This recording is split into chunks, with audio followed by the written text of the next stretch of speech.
Hey true crime besties, welcome back to an all-new episode of SERIALously.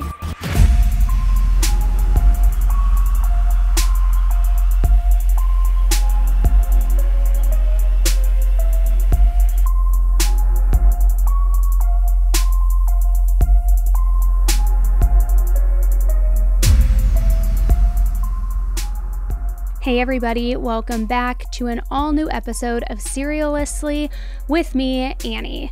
Now, if you're watching the video version of this, you may notice that there's a little difference going on. You might be like, hey Annie, things look different. What's happening? Well, let me break it down. So the lighting has obviously changed. We're doing it a little bit moodier, a little bit, just kind of like, I don't want to say spookier, but just really matching the content more. Because as most of you know, I changed the intro music several weeks back because I feel like it just fit the content more than what the upbeat, light-hearted music was before. And so then I got to thinking, I was like, you know what? The bright colors, the bright lights, that doesn't really feel like it fits the content either. And so I was like, I just need to stay true and authentic to what I'm doing, what I'm here to talk with you guys about. So dimmed the lights down. It kind of looks like I'm in an insane asylum with all of these padded walls behind me, but I feel like it's better. So hopefully you guys agree with me. Now, the case we're talking about today, guys, boy, oh boy, it is a wild roller coaster and one of the crazier ones that we probably are going to talk about on this. It kind of actually reminds me a little bit the case we talked about a few weeks ago with the millionaire heiress who attacked her mom with her boyfriend and all of this, but let me just jump right in. Let me quit explaining and let's jump right in. We all know that the extent to which people are willing to go for revenge can really vary greatly depending on their individual circumstances, on their beliefs, maybe even their emotional state. We know that revenge is driven by this deep desire within for retribution, and sometimes it can lead individuals to engage in some extreme and really harmful actions. Some people may even be driven to seek revenge through legal means, while others may resort to illegal or unethical methods. It can perpetuate this cycle, a cycle of violence, of damage, and can damage relationships, causing long-lasting consequences. Ultimately, the decision to seek revenge is a personal one. Somebody decides this on their own, but it's influenced by a complex mix of emotions, values, circumstances, you name it, the betrayal you may have felt, whatever it is. So today's story is all about revenge, but revenge by a couple's 24-year-old daughter that took place back in 2010. Buckle up, guys, because the Jennifer Pan case is unlike anything you have ever heard. People broke into our house and stole all his money, Dad. 53-year-old Vic Pan was shot and killed during a home invasion on November 8, 2010. Her husband, Han Pan, was shot in the head but survived. Someone broke in and I heard shots like pops. I don't know what's happening. I'm tied upstairs. And if I wanted to, I could have just left, but I didn't. I wanted to stay with them and take care of them. So this wasn't some evil plot that you thought up to? Oh my God, no. No interaction, no belief, you didn't have anything to do with this thing at all whatsoever? No. You don't engage in illegal activity? No.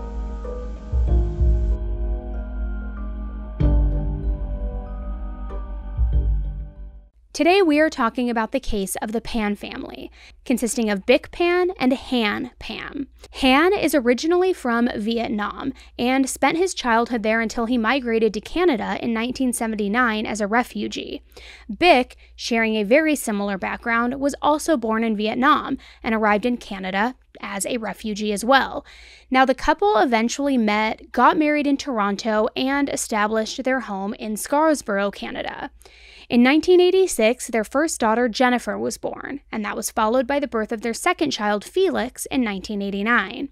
The Pan family worked at an automotive parts manufacturer named Magna International. This company was located in Aurora, Ontario. Han served as a skilled tool and die maker, while Vic, working in the same factory as her husband, specialized in manufacturing car parts. As immigrants, they diligently labored to earn a living, seizing every opportunity that came their way and exerting themselves to the absolute fullest. Their utmost priority was to provide for their children. They wanted to provide opportunities that they themselves never had growing up. Consequently, hard work became their guiding principle in all of this.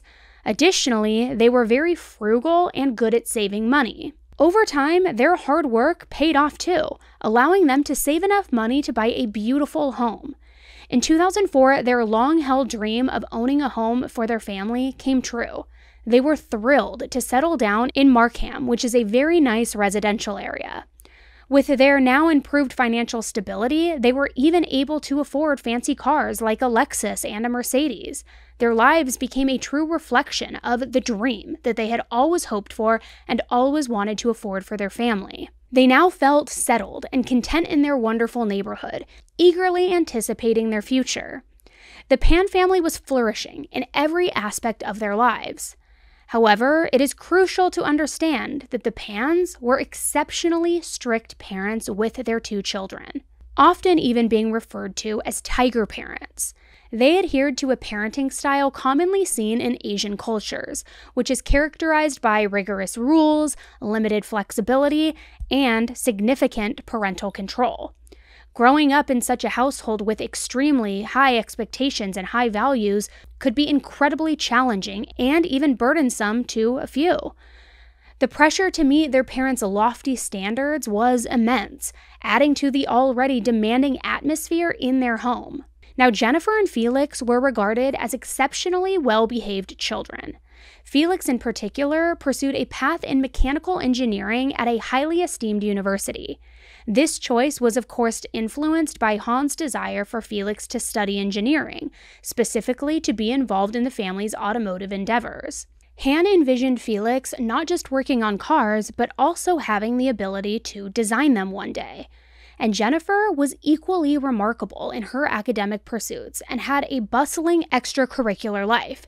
She embarked on her musical journey early on, starting piano lessons at the young age of 4. Additionally, she showcased her talent by playing the flute in the school band. Beyond music, Jennifer found great passion in figure skating, dedicating extensive time and effort to become an Olympic athlete. Now, the competitive world of figure skating brought in an entirely new set of stressors. More than just the academic pressure and the strict rules that were happening in the household, it brought on a whole nother set of stress. However, an unfortunate incident occurred when Jennifer suffered a severe ligament injury in her knee, forcing her to make the difficult decision to quit figure skating altogether. This injury shattered her dreams of becoming an Olympic athlete one day.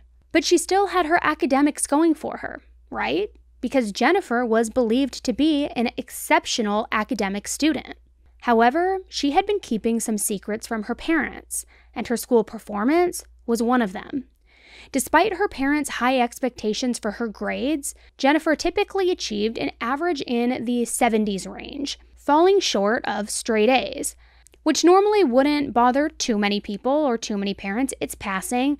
But remember, Han and Bick were very, very strict, and this was unacceptable to them.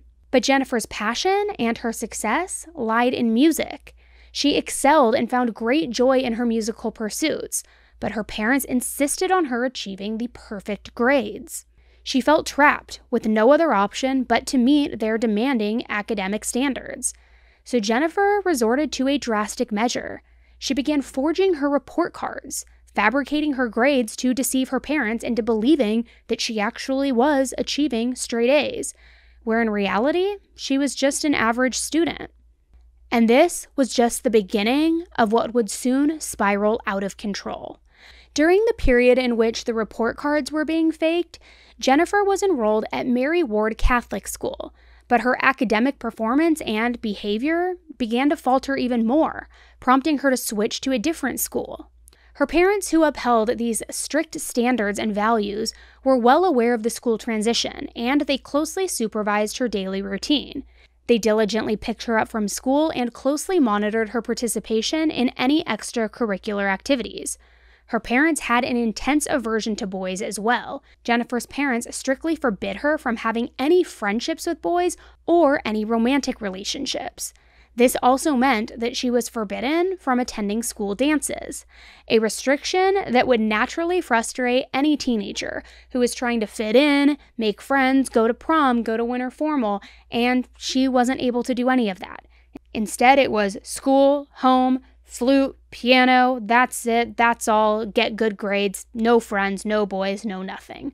And to many teenagers would think no fun. Feeling confined and constrained, Jennifer began to view her family situation as a form of imprisonment. So to cope with the overwhelming pressure, she resorted to fabricating many aspects of her life, not just the report cards. She was a liar, and her lies created a ton of pressure in her life to be able to keep up with all of them. And despite her parents strictly saying absolutely no dating, Jennifer crossed paths with a boy named Daniel Wong during the 11th grade. Daniel was known for his fun and outgoing nature. He was a year ahead of her in school as well. He played the trumpet in the band, and they formed a connection and really began to bond.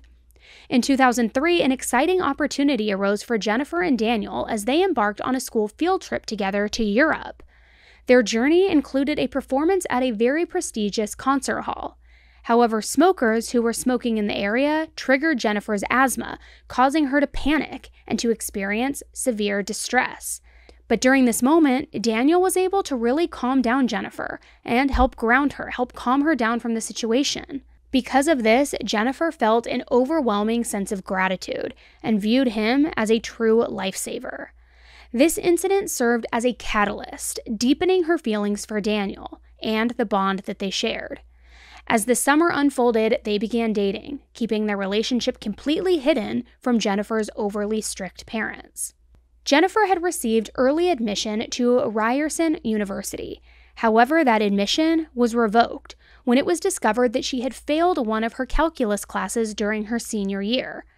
However, instead of being honest about her setback, she chose to conceal the truth again from everyone, including her parents. Hey besties, okay, can we talk about summer wardrobe upgrades? Because honestly, who doesn't want to level up their style game right now? It's hot out, it's summertime, it's time to elevate. I just want to forget about all of those flimsy, fast fashion clothing hauls. I feel like it's time to invest in high quality essentials that will just stand the test of time. And that's where Quince comes in. It is now my go-to for the perfect blend of quiet luxury items and affordable prices. Quince has everything you need to refresh your wardrobe too. Think like 100% European linen under $50, or luxury mulberry silk skirts, Italian leather bags, stunning 14-karat gold jewelry, which by the way just starts at $30. Can you even believe that? Now the best part is Quince's prices are 50 to 80% less than similar brands. It is a steal. Now you know I worked in the fashion industry for over 15 years, and let me tell you, here is their secret sauce. Quince creates timeless, classic styles that never go out of fashion. That means that you'll have these pieces in your closet forever. Now, I recently got my hands on some Quince items, and let me tell you, I am blown away. Remember, I was in the industry forever. Not a lot shocks me and is a pleasant delight for me. But I got this amazingly soft cashmere bubblegum pink pullover that would normally cost hundreds of dollars for that quality, and I got it for $50. I also got this timeless black silk skirt that I can pair with either a nice blouse for more of a professional look, or, you know, one of my staple graphic tees that I always wear for more of a street style look. The quality and timelessness of their styles is really impressive. Plus, they're so versatile, so you can style it in countless ways. It's like having a fashion chameleon in your wardrobe. Now, you're probably wondering, okay, Annie, sounds great and all, but how does Quince do it, right? Well, they partner directly with top factories, cutting out the middleman and passing that savings on to us as customers. It is smart and cost effective, but that's not all. What I love the most, if not for their fashion-forward items and their quality of goods, Quince only works with factories that prioritize safe, ethical, and responsible manufacturing practices. They also use premium, eco-friendly fabrics and finishes. It is a win-win for style and sustainability. So this summer, let's all upgrade our wardrobes with Quince. Say goodbye to fast fashion and hello to timeless, high-quality pieces that won't break the bank. Trust me, you will be amazed by the prices, impressed by the quality too, and you will feel good about your sustainable fashion choices. So upgrade your closet this summer with Quince, and right now you can go to quince.com/AE to get free shipping and 365-day returns on your next order. That's Quince, QUINCE.com/AE for free shipping and 365-day returns. Quince.com/AE. Jennifer even went to the extent of fabricating an acceptance letter, further deceiving her parents and successfully deceiving her parents. And astonishingly, her parents remained unaware of the fact that Jennifer had not even graduated from high school. Now, given the immigrant success story that the Pan family was, overcoming all of these obstacles, coming out of their country and into a new one, being successful, they of course had all sorts of hopes and dreams for their children. At first, Han, Jennifer's father, held aspirations for his daughter to pursue a career in medicine. However, as he developed a deeper understanding of Jennifer's true nature, he recognized that imposing this path upon her was not the most suitable choice. He acknowledged and realized that a medical career, particularly one involving working with bodies, would make her uncomfortable, as she did not have the stomach for it, and often it would induce panic attacks. But Han still wanted Jennifer to pursue something in the medical field, so he settled for pharmacology. After careful consideration, Jennifer agreed with her father's proposal and made the decision to inform her parents that she planned on attending Ryerson University. But unbeknownst to them, Jennifer's lack of a high school diploma remained a secret entirely. With her fabricated narrative in place, Jennifer outlined her plan to spend 2 years at Ryerson before then transferring to the esteemed University of Toronto to pursue that program in pharmacology. But how was she going to pull this off? She wasn't accepted into this college, not even the first 2-year college. She hadn't even graduated high school.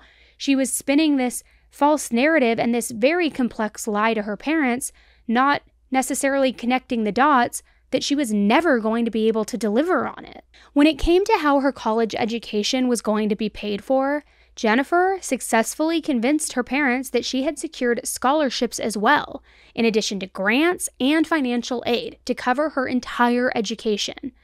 With determination, she meticulously upheld this facade by purchasing textbooks, got an old laptop from a friend, took the bus to the local library every day, and began immersing herself in educational documentaries. She took notes on subjects that she thought she would be learning about in her first few years of college as well, all to create this illusion that she was actively preparing for her upcoming academic journey. And I'm sorry, but if you're already going to these extremes daily, then why not actually just go to college? Even if you didn't graduate high school, get your GED, then go to college. But to immerse yourself in academic documentaries, go to the local library, study, all of these things, it's almost like you're doing the work already, at least partial work. Why not just fully commit and actually do the work? Then you wouldn't have anything to lie about. You wouldn't have any resentment or lies to keep up with your parents. Like, it would all be good. It just doesn't really make sense to me. Throughout Jennifer's fake college years, Jennifer's strict parents limited her participation in typical social activities. This included parties and even casual hangouts with friends. Engaging in activities involving alcohol was also entirely out of the question. So as a result of this, Jennifer missed out on the ordinary aspects of teenage and college life that many of her peers were able to enjoy and experience. However, despite these restrictions, Jennifer sought to create her own sense of independence. So to support herself financially, she took on various roles, including teaching piano lessons and even working at a restaurant, determined to earn extra money and sustain her own livelihood. After successfully maintaining this facade of attending Ryerson University for 2 years, Jennifer's father finally inquired about her future plans at the University of Toronto. Jennifer confidently assured him that she had indeed been accepted and that transitioning to University of Toronto was definitely happening. She said, "I've already been accepted already. I'm going. The transfer's happening." And they bought it, hook, line, and sinker. So, seizing the opportunity, Jennifer proposed the idea of moving out of her parents' home and residing with her friend Topaz, who happened to live closer in proximity to the University of Toronto. She convinced her parents that the daily commute from their house to downtown would just simply be too much, ultimately persuading them to agree to her decision to move out. But contrary to what her parents believed, Jennifer was once again lying, and she was not staying with her friend Topaz. Instead, during the weekdays when she was supposedly attending college, she actually stayed at her friend Daniel's house, the one from high school. And to facilitate this arrangement, Jennifer also deceived Daniel's parents by lying and claiming that her own parents had given their approval for her to stay there. Daniel's parents were okay with Jennifer staying there, and through this intricate plan of hers, Jennifer skillfully established her living situation, all while her parents continued to believe that she was living with a female friend near campus. Another 2 years passed, and Jennifer's parents remained under the impression that she was actively pursuing her education. They believed that she had been diligently studying for the last 4 years, and they eagerly anticipated her graduation from the University of Toronto. However, Jennifer and Daniel took their deception a step further. They sought out someone online to forge a fake transcript, meticulously filling it with straight A's to maintain this illusion of her academic excellence. Jennifer further manipulated the situation by informing her parents that due to an unusually large class size at the University of Toronto, that each student was only allotted one ticket for the graduation ceremony. So to avoid hurting either one of her parents' feelings, she claimed to have given that ticket to a friend. Now, look, I'm not trying to shame Jennifer's parents here at all. Maybe they don't know how the American, well, I guess not American, it's Canadian, but maybe they're not familiar with how the school system works and how university works. But for this facade to successfully go on for 4 years, then for graduation to finally come and be told as the parents who have worked so hard to get their daughter to this point, to be told, well, I gave the ticket to a friend because I didn't want to hurt either one of your feelings, after them never seeing a dorm, never seeing her off-campus living, never seeing anything proving that she was actually enrolled in high school, never going to a campus visit, now not going to graduation. At least for me, and maybe it's because I'm a pessimist, the red flags would be going up. I would have expected at some point in those 4 years to have seen some sort of proof or indication that my child was in fact enrolled in school and not just taking their word for it. Then again, on the opposite end of the coin, if they had no reason to doubt Jennifer or to think that she was being deceitful, why would they question anything? They would probably just believe everything she was telling them at face value and as fact, especially if they were busy, still completely consumed with their own lives, working full time. I understand both sides of it. Jennifer disclosed to her parents that once her studies at the University of Toronto were complete, she intended to volunteer at a place called Sick Kids, and she said she was going to be volunteering in the blood testing lab. She cleverly explained that her schedule would consist of late-night shifts and also weekends, which conveniently justified her spending most of her time at this Topaz character's house. However, her parents finally grew suspicious when they realized that Jennifer did not possess the Sick Kids uniform or even a key card that was typically associated with volunteers at the lab. So one day, Jennifer's parents wanted to see where she worked at this hospital, and they insisted on taking her there themselves. Jennifer accompanied them in the car, but when they arrived, she quickly slipped away and hid inside in the emergency room. Her parents searched for her, growing suspicious of her strange behavior, and Jennifer stayed hidden until she could find a way to escape without being noticed. So this incident, as you can imagine, made her parents even more wary and suspicious of her actions. Something wasn't adding up here. The math was not mathin'. But this still was only scratching the surface of what was to come. The next day, Jennifer's parents called Topaz and found out that Jennifer wasn't actually with her. They were worried and confronted Jennifer when she got home. Under this constant pressure and constant questioning from her parents, Jennifer admitted that she had made up the entire story about working at Sick Kids, and also that she had lied about going to the University of Toronto. She revealed that she had in fact been living with Daniel instead of Topaz the entire time, although she still maintained that she had graduated high school and that she had attended Ryerson University. Jennifer's parents, as I'm sure you can imagine, were so overcome with anger in this moment, leading them to take drastic measures.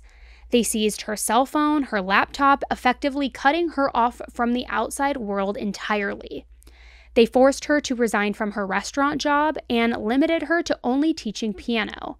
Jennifer's parents also imposed strict surveillance on her, closely monitoring her every move, even tracking her car mileage to ensure that she remained within their predetermined boundaries. So Jennifer's once joyful existence turned into a miserable ordeal, leading her to vent her frustrations on Facebook, likening her living situation to a form of house arrest. Despite the restrictions placed upon her, Jennifer managed to find opportunities to still spend time with Daniel whenever possible.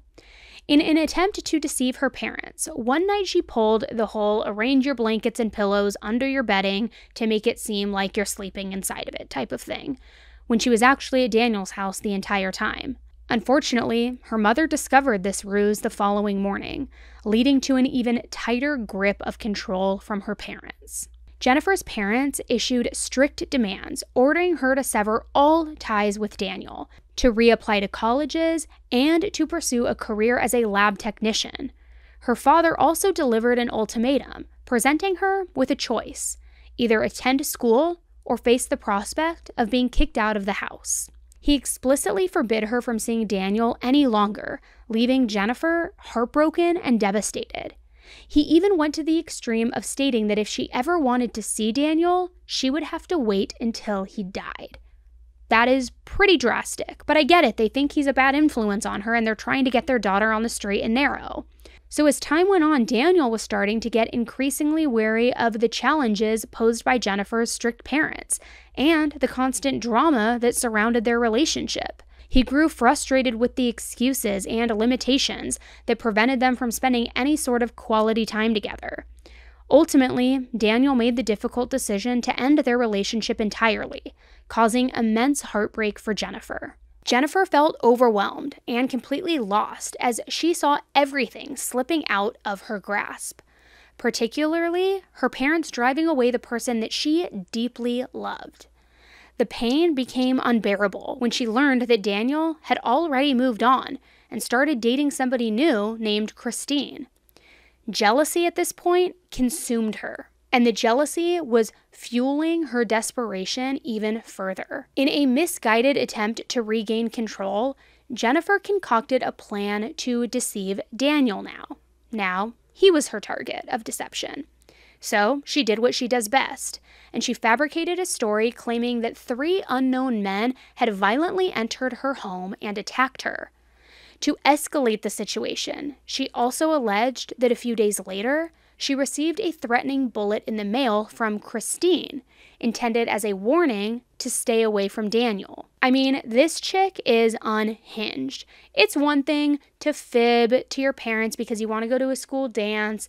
It's an entire nother thing to fake transcripts, lie about going to university, lie about your living situation, deceive your parents in that way, and then it's a whole nother turn of events when you start deceiving the person who you were deceiving your parents for and telling them that you've been abducted, that now his new girlfriend is sending you crap in the mail, threatening your life, saying, "Back off, bitch, here's a bullet to show you how serious I am."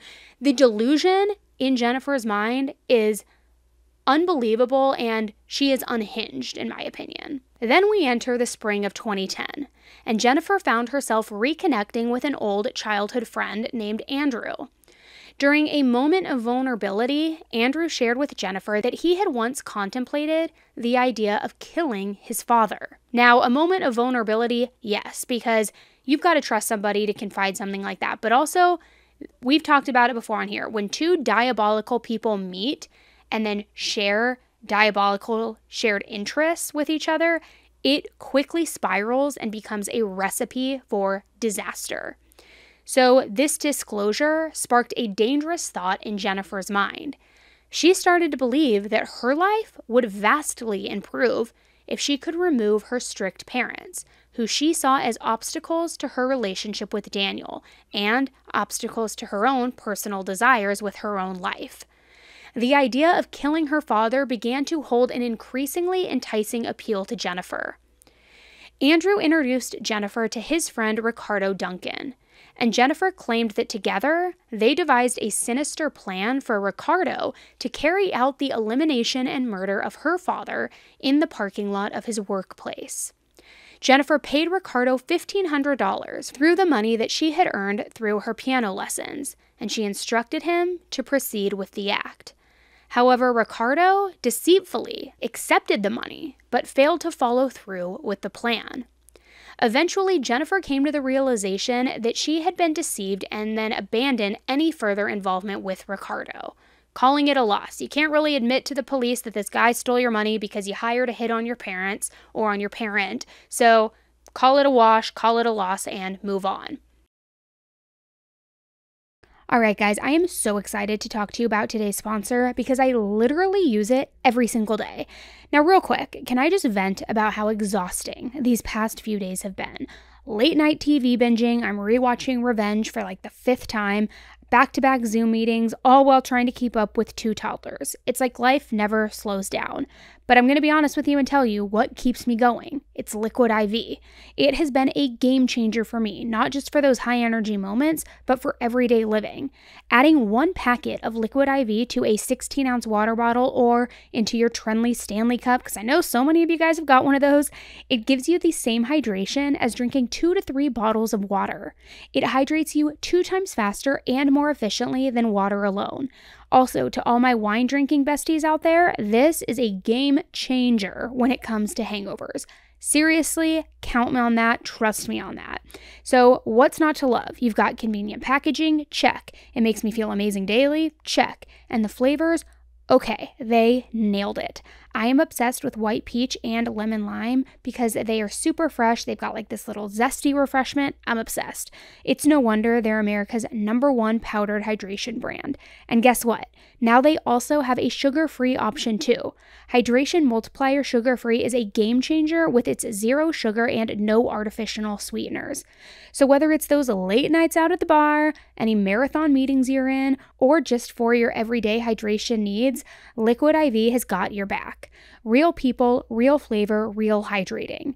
Now also sugar-free. Grab your Liquid IV Hydration Multiplier that's sugar-free in bulk nationwide at Costco, or get 20% off when you go to liquidiv.com and use code AE at checkout. That's 20% off anything you order, all when you use my promo code AE at liquidiv.com. Cheers to staying hydrated and feeling fantastic, friends. Now later, you'll see that he maintained his innocence, asserting that he turned down the offer, and he insisted that Jennifer owed him a few $100s for an unrelated matter. Ricardo emphasized that he had no connection to any arrangement involving to harm her father for financial gain. So as time went on, Jennifer and Daniel's relationship ended up rekindling to an extent. In their discussions, they also delved into a disturbing plan that had taken root in Jennifer's mind. This time, they contemplated targeting not only her father, but also her mother.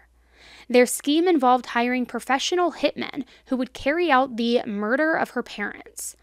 The core of their plan centered around obtaining a significant amount of money from her parents' estate, all estimated to be worth approximately $500,000. Jennifer and Daniel envisioned using this money to make their escape and to begin a new life together. Daniel gave Jennifer an iPhone to use as a burner phone for their private conversations relating to the matter, while she used a Samsung phone provided by her parents for other things and personal matters. Daniel introduced Jennifer to a person named Lenford Crawford, also known as Homeboy, who usually charged $20,000 for the job that they wanted him to do. However, as a favor to Daniel, he offered to discount the price to $10,000 to carry out their plan of murdering Jennifer's parents. And Jennifer agreed to this arrangement. The date they chose to execute this double murder was November 8th, 2010. On that evening, Jennifer was in her bedroom watching TV, while her father Han was reading a Vietnamese newspaper. At around 8:30 p.m., Han went to bed, and Jennifer's mother, Bic, returned home from line dancing with a friend. Bic changed into her pajamas and went to the living room to watch TV. At 9:35 p.m., Jennifer received a call from David, and they had a brief conversation before ending the call. Around the same time, Jennifer quietly went downstairs and discreetly unlocked the front door. At 10:02 p.m., they used the light in the study room to signal the intruders to enter the house. Shortly after, Daniel and Jennifer communicated through a phone call accompanied by text messages containing the phrase VIP access, indicating that the intruders had permission to enter. Alongside Lenford and David, Eric Carley, the third member of this hitman group, joined the plan. They entered the Pan family's home through the front door. Initially, they confronted Bic in the living room area, and Eric went upstairs to locate Jennifer. Han woke up to a muzzled hand pressed firmly against his forehead as he was forced out of bed and then taken downstairs. During this terrifying ordeal, one of the gunmen shoves Bic and Han down to the basement and orders them to turn around, as he throws a blanket over their heads so that they can't see anything. Jennifer's parents were filled with confusion and fear, desperately pleading with the intruders not to harm their daughter. Bic's final words were, "Please spare Jennifer's life." The intruder provided reassurances that Jennifer would remain unharmed. However, the situation took a tragic turn as gunshots were then heard. Bic was shot at point blank, and Han was shot in the face. Jennifer, in a state of panic, immediately dialed 911, urgently explaining the dire circumstances and expressing her distress. In the background of the phone call, the piercing sound of someone screaming can be heard, indicating that Han had regained consciousness and actually discovered the tragic fate of his wife, Bic. Now I'm going to play the 911 call for you to listen to here, which was posted by Trevor Strolling. Where are you, ma'am? Please just go ma'am, calm down. What? Some people broke into our house and they showed all his money. Ma'am, where are you? What? Avenue Road. Yes. Can you spell the street name for me, please? Dad? Ma'am. Hello? Hello? Yes? Ma'am, I need to know your address. Avenue Road, can you please spell it? In Helen Avenue, my dad just went outside screaming. Ma'am, can you spell the street address for me, please? H-E-L-E-N. Someone broke in and I heard shots like pops. I don't know what's happening. I'm tied upstairs. Han somehow survived and managed to make his way upstairs to the main floor of the house, crying out in distress as he realized that the love of his life was dead. A neighbor who was preparing to leave for work witnessed Han covered in blood and immediately called 911 for help. Both the police and an ambulance were sent to the house immediately. Bic was shot several times in the back, with a fatal shot being to the back of the neck. When the police arrived, they found Jennifer tied up exactly as described, with her hands tied behind her back to the banister. Han was swiftly transported to the hospital, where medical professionals placed him in an induced coma to try to stabilize his condition. At this moment, Jennifer was the sole person who knew the full extent of what had occurred inside that home. Later that night, Jennifer was interviewed by the York Regional Police. During that interview, she shared her account of the events, explaining that two men had entered the house, taken money from her, tied her to the banister, and then proceeded to bring her parents downstairs, where they were ultimately shot. 8MC Investigations posted part of an interrogation video here that I'm going to play for you. You can't tell us to go off in a different direction. You just got to tell us the truth. What I know. Exactly. And do you have any questions with respect to what I've just told you? It's just like sitting, sometimes like parts come back, but I didn't remember when I spoke. No one is, and that's the process. This is going to be a long process. This is an initial statement from you. We may, as you remember other things, you may be asked, you may want to come in and tell us things. Okay?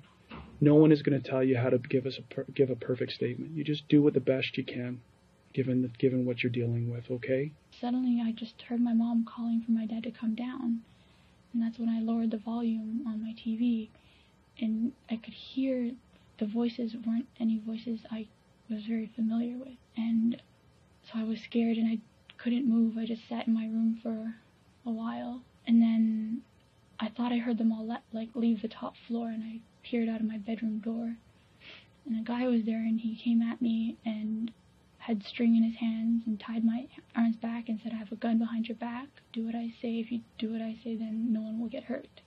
Where is the money? Show me where your money is." A bit of money put aside from when I was waitressing, cash. So I showed him where it was, and he took it and put it in his pocket, I think. And then they pushed me to my parents' room and asked me where the money was there, and I didn't really know. So they kind of one was right beside me, blocking my way to the door, while the other ones turned over the bed to find some more cash in my mom's bedside table, in which then they dragged me down the stairs and made me kneel at the bottom, telling me to face down on the floor, while the other guy had a gun behind my head, and asked my mom where her purse was. My mom kept trying to get up, and they kept telling her to sit down, and so I didn't want her to get hurt, so I told her, "Mom, sit down." They were trying to find her wallet. They kept pushing her down onto the chair. And then one of the gentlemen asked my father if he had money in his wallet and where his wallet was. So they took me, because I was next to the stairwell, they took me up the stairs to show them where my father's wallet was. But I didn't know. They had turned the room upside down. I didn't know where his pants were at that time. And then they had taken me and they tied me to the top of the banister, just with one string. I could still move. I was afraid to, because the one guy just had that gun. Next thing I know, I think I heard my parents going down the stairs, and my mom was asking them for me to come with them. They wouldn't let me come with them. The last things I heard them say was, "You lied to us, you lied to us." And then I heard 2 pops. My mom screamed. I yelled out for her. Then a couple more pops.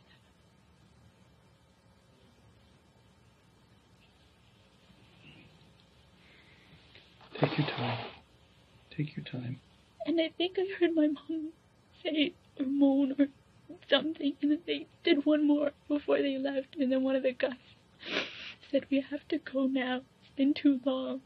And then they ran out the door, and I think once they were out the door, I heard my dad go up the stairs, and at that point I had my phone on me, behind me, that I had hidden there that they didn't know about. So when I thought that they had heard them all leave and my dad ran up the stairs, I whipped up the phone and I called 911. But I still hadn't heard anything from my mom, and all I could hear was my dad running on the street, just moaning and making sounds. And that's pretty much what I've... So what happens? Continue on from now to the point that the police arrive. I was just on the phone with the secretary or the operator, and I begged her not to leave me alone, and that my dad was outside. I was yelling to him, but he wouldn't come in. I don't know if he didn't hear me, didn't come in. I think he went to go look for help. And I didn't get to see my dad at all until before I left the hospital just now. How did you get free? The cop came and he snipped the two strings off for me. I was asking them for so long, and they said they couldn't untie me until they knew how to properly untie the string. Okay. Jennifer recounted her version of events to the police, stating that she was in an upstairs room talking on the phone when she heard unfamiliar footsteps approaching. She peeked out from the door to find a pistol pointed directly at her. She claimed that these individuals then coerced her into gathering any money that she had in the house. This included $2,500 that she had earned from her piano lessons, and an additional $1,100 that was hidden in her mother's nightstand, just completely ransacking the house. Then, after the incident, they escorted her back upstairs and bound her to a banister, securing her arms and hands behind her back using a shoelace. One of the assailants pistol-whipped Han across the back of his head. Now, the mob reporter posted the interrogation, and I'm going to show some of that footage, so please make sure you go and subscribe to them after this. Well, after my father came home, he did that, and then a friend of mine came over. We do TV night every so often.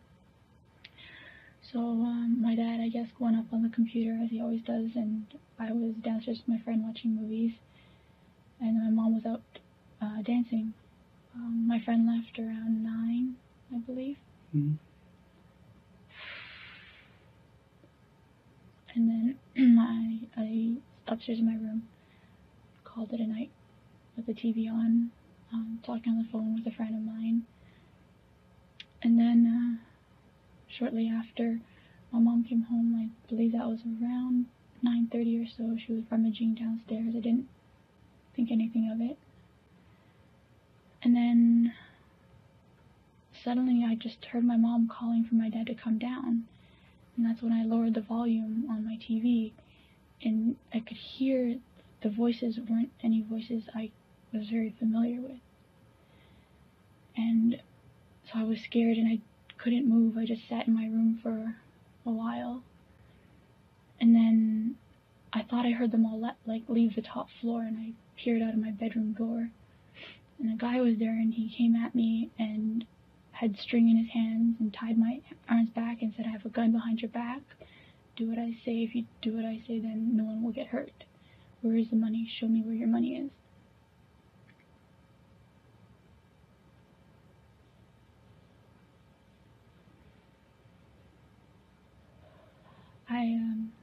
I have still a bit of money put aside from when I was waitressing, cash.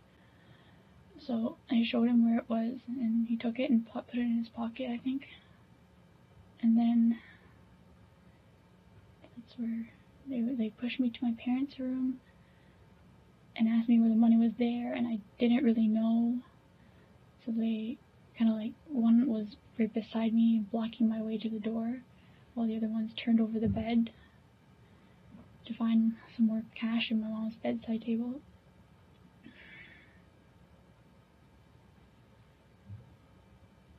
In which then they dragged me down the stairs and made me kneel at the bottom, telling me to face down on the floor while the other guy had a gun behind my head, and asked my mom where her purse was.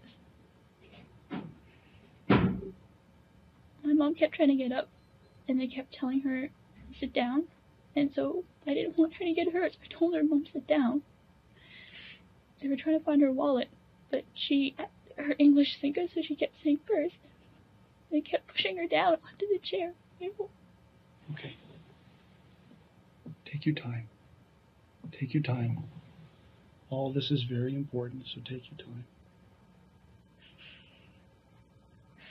They kept all the lights off on the main floor. The only time there was light was when they opened the fridge door to see if they could find where my mom's purse was. At that point, I saw 3 figures of men. One with a hoodie, but the one I could see the most clearly, he had a hoodie on, and I believe he had a bandana of some sort covering from his lower, under his eyes down. And then, for some reason, I think one of the gentlemen asked my father if he had money in his wallet and where his wallet was. So they took me, because I was next to the stairwell, they took me up the stairs to show them where my father's wallet was. But I didn't know. They had turned the room upside down. I didn't know where his pants were at that time. And then, after they had gotten that, they had taken me and they tied me to the top of the banister. Just with one string, I could still move, but I was afraid to because the one guy just had that gun. I'm going to keep it real with you guys for a minute. I go to TikTok to find all of the new skincare and makeup trends. I feel like the younger generation is just so on the pulse of what's happening, but it honestly has left me feeling overwhelmed with so many different products, trends, and options out there. So I always end up buying way more stuff than I need and never end up even using half of the stuff I buy. It is such a waste. So if you've been there too, it's my opinion that it's best to get recommendations from the experts. That's why I'm so excited to partner with Apostrophe. Apostrophe is an online platform that connects you with an expert dermatology team to get customized acne treatments for your unique skin. Apostrophe provides access to prescription treatments and virtual consultations. My skincare goals are to firm this face up and clean out my pores. Simply fill out an online consultation about your skin goals and medical history. Then, snap a few selfies and a board-certified dermatologist will create your initial customized treatment plan. And I have a special deal for all of you listeners. Get your first visit for only $5 at apostrophe.com/AE when you use my code AE. That's a savings of $15. This code is only available to our amazing listeners, so definitely snag it.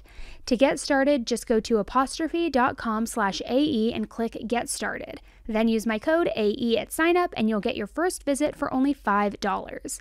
Thank you, Apostrophe, for sponsoring today's episode and for keeping my skin looking good.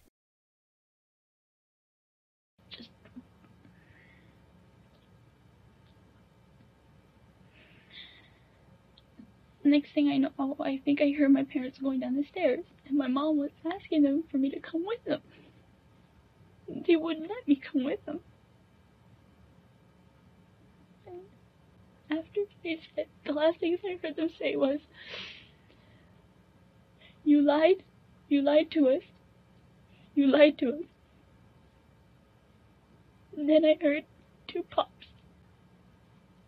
My mom screamed. I yelled out for her. And a couple more pops.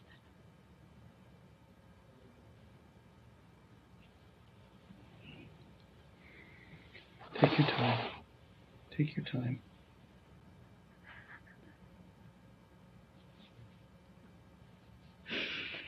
And I think I heard my mom say or moan or something, and then they did one more before they left, and then one of the guys said, we have to go now, it's been too long.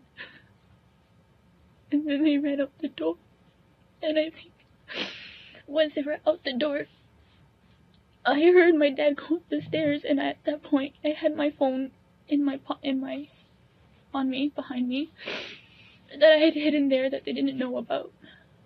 So when I thought that they had heard them all leave and my dad ran up the stairs, I whipped up the phone and I called 911. But I still hadn't heard anything from my mom, and all I could hear was my dad running on the street, just moaning and making sounds.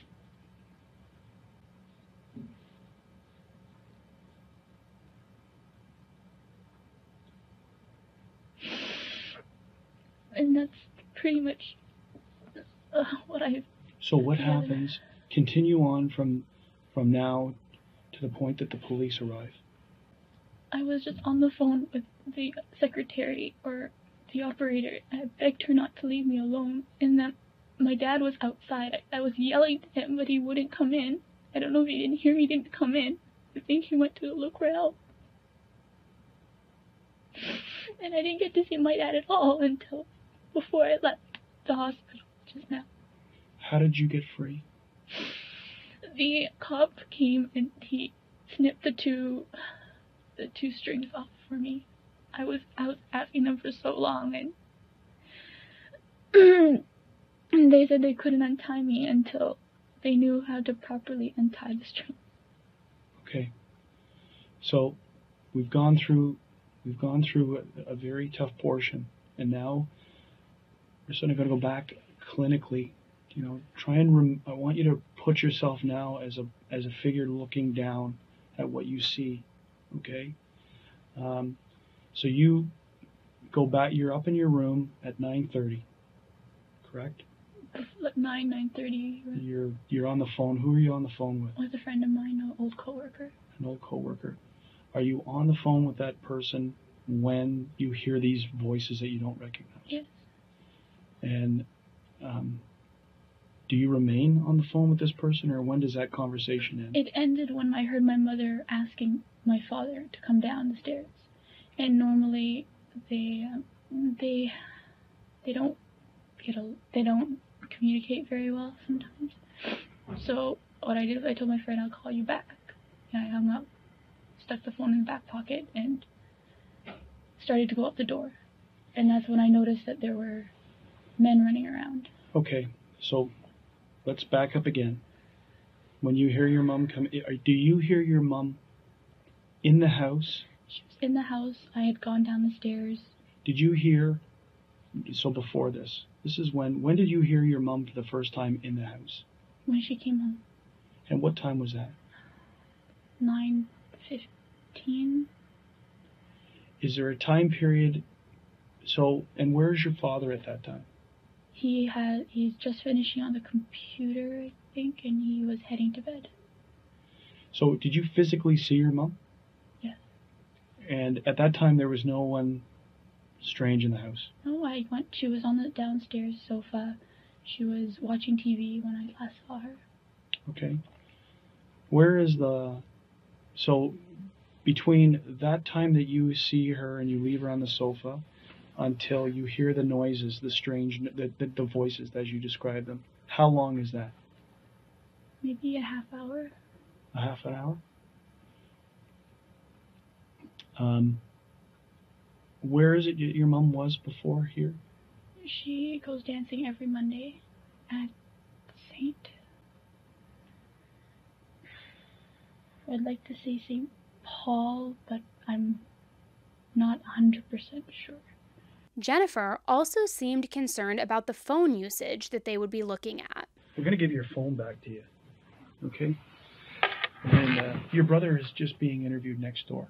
Oh, yeah, to get interviewed too. Well, just because you never know, right? Any other fringe stuff that comes up, it's just more of an administration. But obviously, the relevant people to be interviewed, in my opinion, right now, are who your mom was with right after, like when she went to this line dancing or this dancing. So we can clarify where it was and, Like, I'm 90% sure that it's there. Okay. It doesn't take a rocket scientist to figure out that could she have drawn them here from where she was because of the type of car she's driving and where she's driving to. It's very possible. It's something that we obviously have to explore. So how am I going to find out who she was with tonight?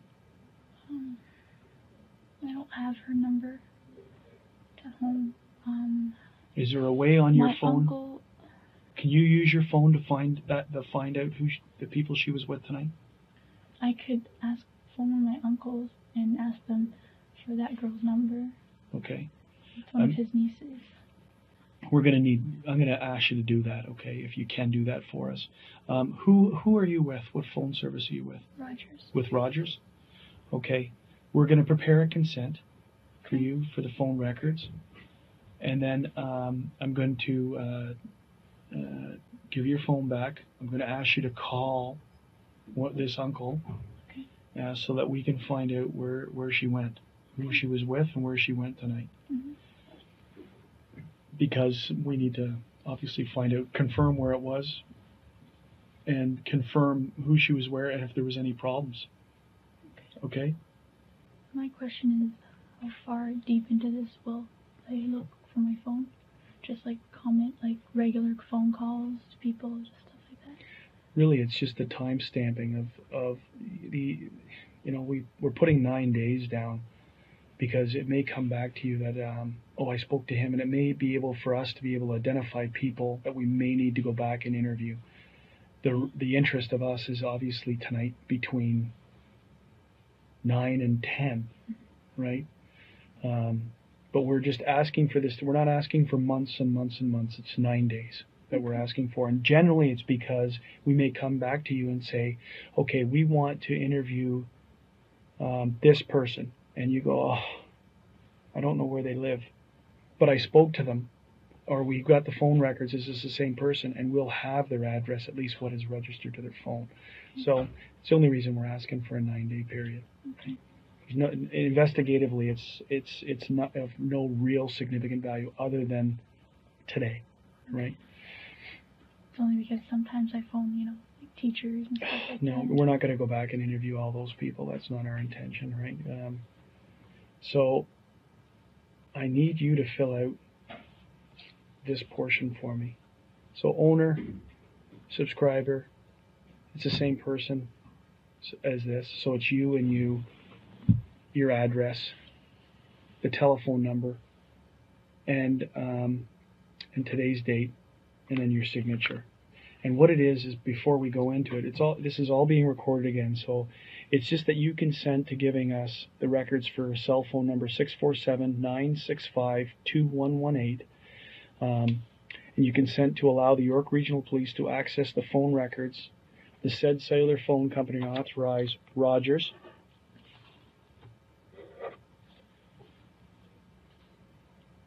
for the following: billing records, incoming and outgoing numbers dialed, registered owner information including credit and payment history. This is really how we link phones to people, how we confirm that it's your phone, and the tower site location if requested for the above mentioned times and dates. And towers now become Towers become relevant in this case because of where you are when the phone call comes in on today's date, right? Is that it firms your story to saying that I was in my room when the calls came in, and that will show up on the tower site information. That's the relevance of the tower site information. It also may turn out that maybe during this time period you were targeted and you were in an area. And this enables us to go back and try and look for cameras and other things through the towers. I'm not saying it's going to happen in your case, but it's why we ask for tower sites, right? Tower sites always show, when you're on the phone, they show you where you are when you're on the phone making calls. And that the above mentioned records are to be released to the York Regional Police for the purposes of an investigation of murder of your mum, and for the time period as stated, November 1st to November 9th. This is the part of the consent. I am voluntarily giving consent, and I know that you don't have to. You don't have to do this. This is you volunteering to do this. You may withdraw your consent at any time. I understand that these records may be used as evidence against me and may become any part of a criminal proceeding. Now, if you were lying on this, as a part of this whole process that I explained, telling us fictitious information, it comes back. Now the records can also be used against you. If you're telling the truth, really, 0.3, it means nothing, okay? But we have to let you know by law that we could use these against you if you're lying to us. And in consideration for Rogers Wireless, disclosing the records of the identified person above, I hereby release and discharge Rogers and its employees from any liability whatsoever in regard to disclosure. So this is what the phone companies have asked us to say, that because we're giving you this thing, the people who we got it from can't come and sue us. So it's a preamble, legal preamble. And by doing this, the owner subscriber, you're printing your name, you sign here, you print your name, your address, your subscriber number and the date, and I sign where the witness is to state that I witnessed this.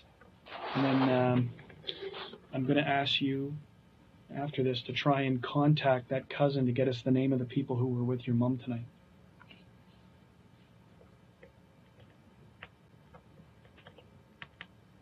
Two days after the initial interview, the police requested Jennifer to return for further questioning.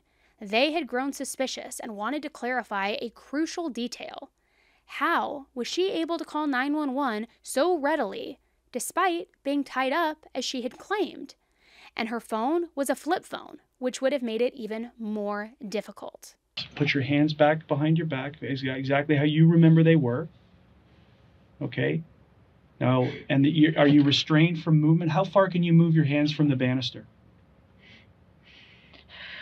They tied my upper arm. Yes. Around the banister. Yes. But my hands were bound together. So your hands bound together, and this is the arm that's the strings wrapped around against the banister? Mm-hmm. Okay, so now how can you get to the phone? And how do you make the phone call? 911? Mm-hmm. And do you talk down like that? Yes, I'm yelling at the phone like this. And how can you hear? I turned the volume on max. Yes. So that's exactly the way that you're talking to her against the railing. Mm-hmm. Okay, that's good enough. Sit down. Put your sweater back on. Bick's funeral took place on November 15, 2010 at the Ogden Chapel in Scarsboro. The police had an undercover officer present during the service because they wanted to observe Jennifer's behavior and assess whether she exhibited the expected emotions, considering the traumatic incident of a home invasion and the murder of her parents that she had just experienced. The incident involved two individuals entering her home, tying her up, and shooting her parents. So to the rest of the world, Jennifer was a survivor of something unthinkable. However, it didn't go without notice that Jennifer displayed absolutely no visible signs of emotion during the funeral. She didn't shed a single tear. While people mourn in different ways, I surely understand that, this lack of emotional response raised suspicions among those around her, including the police. I mean, she had just survived a brutal attack. Her mother was killed. Her father was in a coma. You would think that there would be some type of emotion there, but there wasn't. Consequently, the police initiated an extensive surveillance operation on Jennifer, discreetly monitoring her activities over an extended period of time. At first, the police noticed some discrepancies in Jennifer's account of the burglary. Several factors seemed suspicious, such as finding the car keys to their Lexus left right there on the counter. Additionally, there was no evidence of stolen electronics or jewelry from the home. The discovery of hidden money in the house also raised further doubts. Furthermore, the intruders' lack of tools, such as a crowbar to gain access, seemed odd, considering their supposed intention was to break in. It appeared as though the intruders were already aware that the front door would be unlocked, suggesting that there was prior knowledge of the situation. Another perplexing aspect was that Jennifer was left completely unharmed, despite the assumed motive to murder all potential witnesses.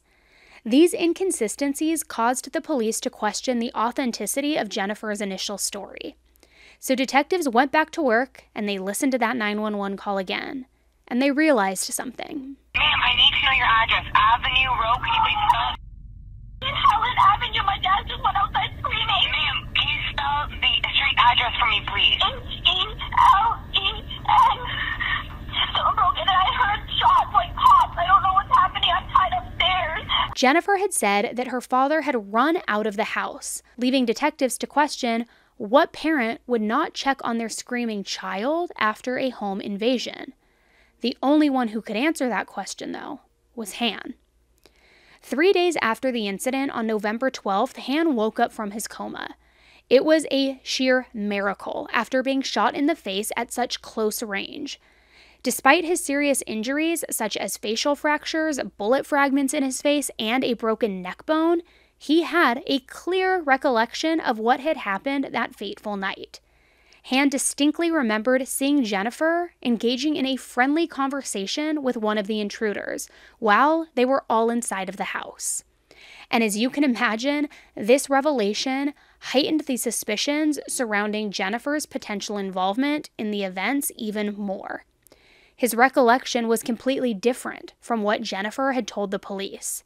And this obviously isn't the first time that she had been caught in a lie. After Han regained consciousness, his account of the incident contradicted Jennifer's version of events completely.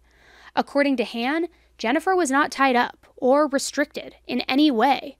He revealed that she was observed moving freely around the house in the presence of the intruders. This stark contrast in their testimonies prompted the police to conduct a third interview with Jennifer, which extended over a very lengthy 9-hour period.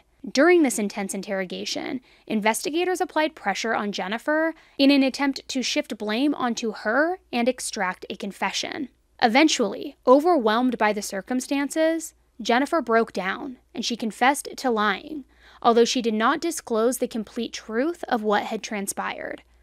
Jennifer retreated with her head down and admitted in her confession that she had been struggling with depression and a general sense of unhappiness, feeling trapped by the strict conditions that had been imposed on her by her parents. She revealed that her initial intention was to have someone put an end to her own life, but that a misunderstanding occurred, leading to her parents becoming the target instead, saying that she was so upset about not being able to see Daniel that she wanted to leave this world.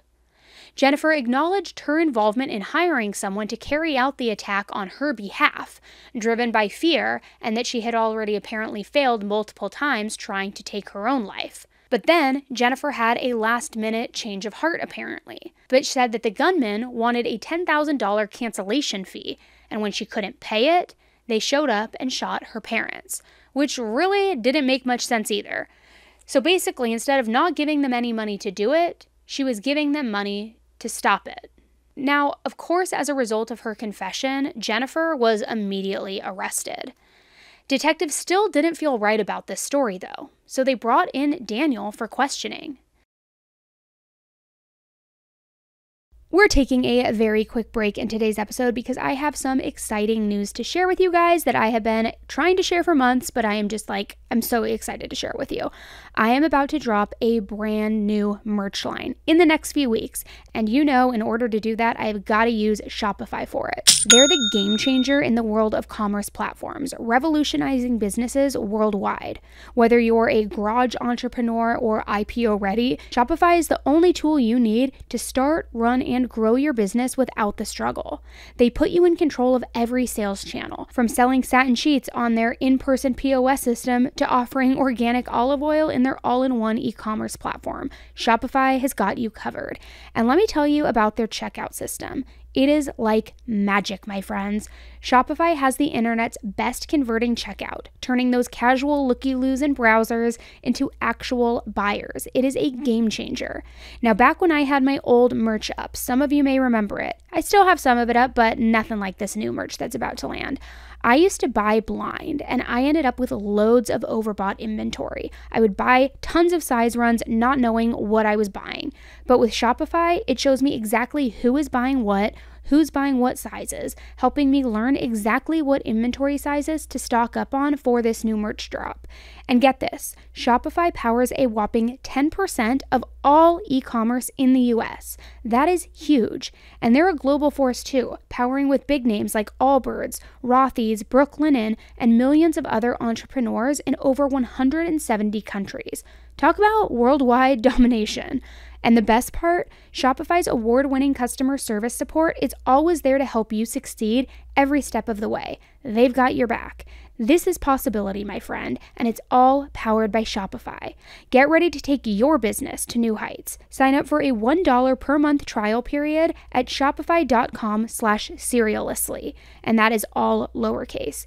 Go to shopify.com/SERIALously, SERIALously, to take your business to the next level today. Shopify.com/SERIALously.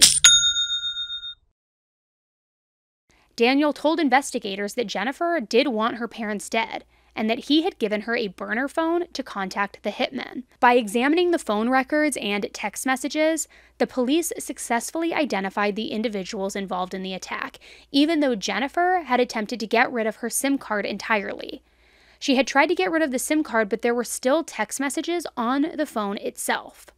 One of the most telling texts on that phone being the VIP access that was sent minutes before this entire murder took place. There was also a text from Lenford's phone to Jennifer's burner phone on the morning of November 8th, and this message read, "Game time." As a result, all of the perpetrators were apprehended. The trial began on March 19th, 2014, and lasted almost 10 months. More than 50 witnesses testified during the trial, and Jennifer herself spent 7 days on the witness stand. But which story would they believe? Jennifer's ending of life by proxy that went terribly wrong? Or the daughter from hell who wanted her tiger parents dead so that she could be with her boyfriend? The prosecution presented text message evidence demonstrating Jennifer's participation in hiring the 3 hitmen. In response, her defense strategy focused on claiming that she had intended to cancel the plan all along, but then was coerced into proceeding. However, this argument swiftly fell apart in court due to the extensive communication. Extensive as in over 100 messages regarding the murder plans among Jennifer, Daniel, and the other individuals involved. And one of those text threads argued is a text that Lenford sent to Jennifer on November 3rd that said, "Time of completion, think about it." Jennifer later sent back Today is a no-go. Dinner plans out, so won't be home in time.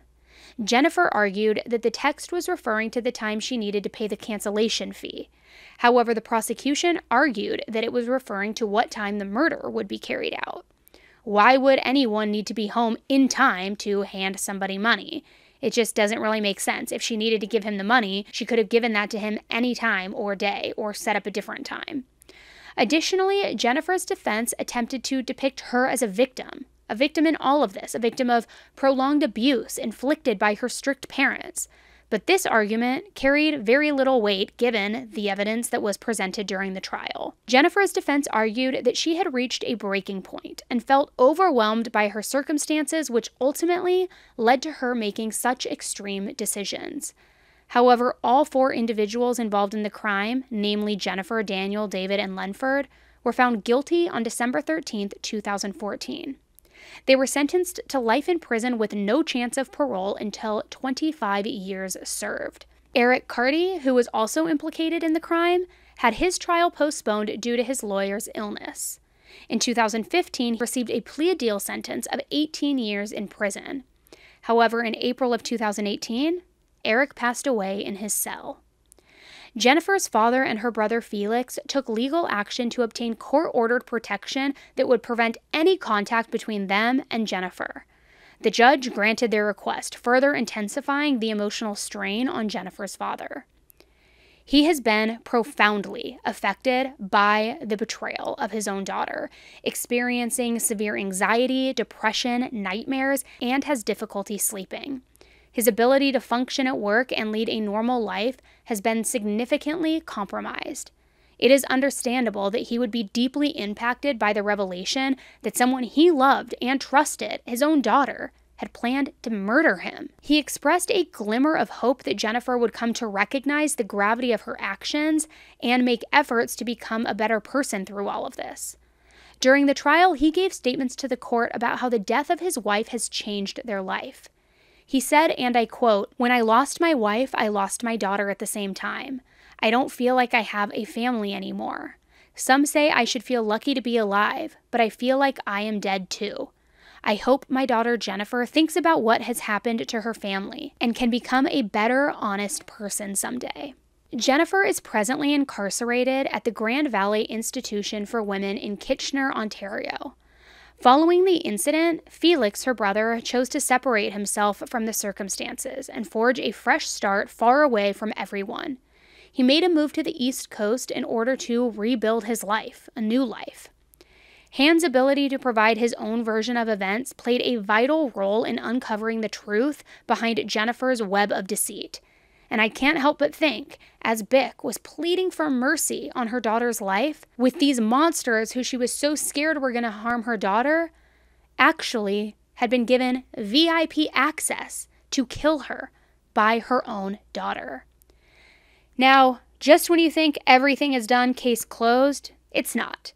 In a bombshell new update, Jennifer, Daniel, Lenford, and David were all ordered new trials by the Ontario Appeals Court for the first-degree murder charge.